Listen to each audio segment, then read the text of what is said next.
Setelah melalui proses dan perjalanan dinamika politik panjang, akhirnya DPRD Indramayu menyetujui APBD perubahan tahun 2022 dalam rapat paripurna DPRD pada Senin malam, tanggal 26 September tahun 2022. Bupati Indramayu Nina Agustina dan Wakil Bupati Indramayu Luki Hakim tampak hadir menyertai 33 anggota DPRD Indramayu dalam proses persetujuan APBD perubahan Kabupaten Indramayu tahun 2022. Pembacaan hasil kerja Badan Anggaran atau Banggar DPRD Indramayu sebelumnya sempat molor selama 7 jam dan baru dimulai rapat paripurna DPRD pada pukul 4 sore. Dikarenakan kepala daerah tidak hadir secara fisik, akhirnya rapat paripurna diskor selama 3 jam dan dilanjutkan pada pukul 9 malam. Juru bicara Banggar DPRD Indramayu, Amroni mengatakan, pembahasan rancangan peraturan daerah tentang perubahan APBD tahun 2022 ini, pada dasarnya sebagai tindak lanjut atas nota kesepakatan antara pemerintah daerah dengan DPRD Indramayu terhadap kebijakan umum perubahan APBD dan prioritas plafon anggaran sementara tahun 2022 yang telah disepakati dan ditandatangani bersama antara kepala daerah dengan pimpinan DPRD Indramayu pada tanggal 2 September tahun 2022 lalu. Dari hasil pembahasan bersama antara Banggar dan TEP, disampaikan struktur perangkaan APBD perubahan 2022. Meliputi pendapatan daerah semula diproyeksikan Rp3,2 triliun berubah menjadi Rp3,3 triliun, terdapat kenaikan sebesar Rp50,4 miliar. Adapun rincian pendapatan tersebut, meliputi pendapatan asli daerah PAD, semula Rp551,1 miliar menjadi Rp558,8 miliar.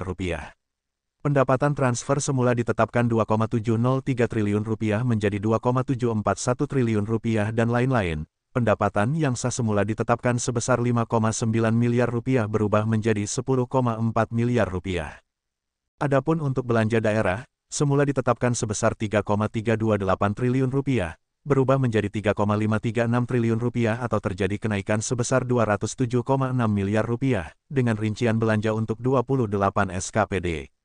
Di antaranya, Dinas Pendidikan sebesar Rp1 triliun, Dinas Kesehatan sebesar Rp780,3 miliar, Dinas PUPR sebesar Rp256 miliar, Dinas Kimrum sebesar Rp68,4 miliar, Satpol PP sebesar Rp20,2 miliar, BPBD sebesar Rp5,9 miliar, Dinas Sosial sebesar Rp11,9 miliar, Dinas Tenaga Kerja sebesar Rp12,8 miliar.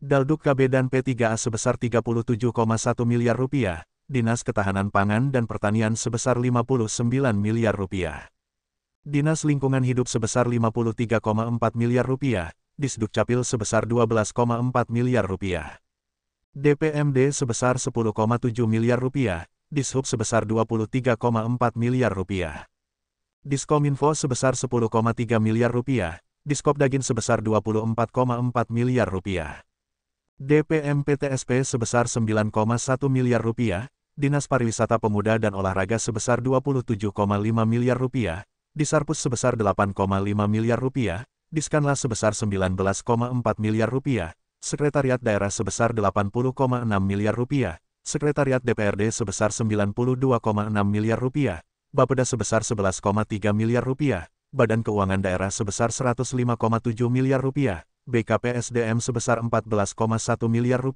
Inspektorat Daerah sebesar Rp21,9 miliar, 31 kecamatan sebesar Rp109,8 miliar, serta Kesbampol sebesar Rp7,9 miliar. Untuk anggaran belanja tidak terduga, semula ditetapkan Rp50 miliar menjadi Rp56,1 miliar dan belanja transfer semula ditetapkan sebesar Rp561,7 miliar menjadi Rp575,6 miliar. Belanja bagi hasil semula ditetapkan sebesar Rp14,3 miliar berubah menjadi Rp18,5 miliar serta belanja bantuan keuangan semula ditetapkan sebesar Rp547,3 miliar berubah menjadi Rp557 miliar atau naik sebesar Rp9,7 miliar. Pengeluaran pembiayaan untuk penyertaan modal pemerintah daerah semula sebesar Rp10 miliar berubah menjadi Rp14.500.000.000 yang dialokasikan untuk penyertaan modal pada PDAM sebesar Rp4.500.000.000 dan pada bank Jabar Banten sebesar 10 miliar rupiah, pembiayaan neto sebesar 225 miliar 519 juta 826.933 rupiah. Sementara itu, Bupati Indramayu Nina Agustina dalam sambutannya mengatakan, pihaknya menyampaikan ucapan terima kasih kepada seluruh anggota DPRD Indramayu yang telah melaksanakan pembahasan APBD Perubahan Kabupaten Indramayu tahun 2022. Semoga hasil pembahasan tersebut berguna bagi kelangsungan pembangunan di Kabupaten Indramayu. Keuangan pemerintah daerah Kabupaten Indramayu yang bermuara pada meningkatnya kualitas pelayanan terhadap masyarakat. Dari Indramayu, Robi Cahyadi Fokus Pantura melaporkan.